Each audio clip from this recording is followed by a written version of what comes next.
Xavier Legette mic'd up for his first ever hockey game was exactly what you'd expect. The Panthers' wide receiver was fired up to watch the Carolina Hurricanes in action. Despite being considered among the four major sports in the United States, the game of hockey is a foreign concept to many. That's certainly true for Carolina Panthers wide receiver Xavier Legette, who had his first real encounter with the sport this week. The 24-year-old attended his first ever game of puck on Wednesday night as the Carolina Hurricanes took on the Florida Panthers in Game 5 of the Eastern Conference Finals. Sitting ice side in a Canes jersey, Legette was mic'd up for the contest for Bleacher Report, and his reactions to the happenings in front of him were priceless. Unfortunately, Legette wasn't able to bring Carolina any luck, as they were defeated by Florida 5-3 and officially eliminated from playoff contention. The pass catcher is now onto his own 2025 season, in a sport he's much more familiar with, as the Panthers continue their off-season program in Charlotte.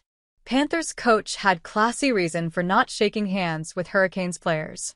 The Florida Panthers punched their ticket back to the Stanley Cup final for the third straight year with a 5-3 win over the Carolina Hurricanes on Wednesday night. When the game was over, the players from each side went through the handshake line as is customary at the end of a NHL playoff series.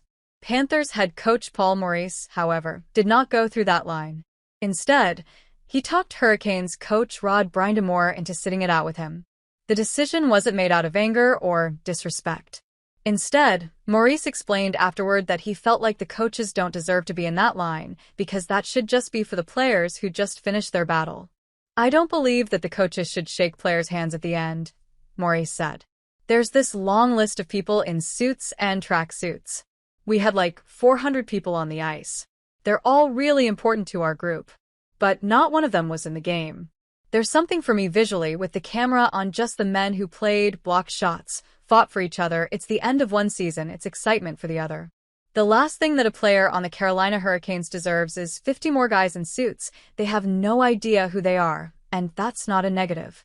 There's something really kind of beautiful about just the camera on those men who played shaking hands. And we should respect that." The Panthers are now just 4 wins away from winning back-to-back Stanley Cups. They'll play the winner of the Oilers-Stars series, which Edmonton leads 3-1.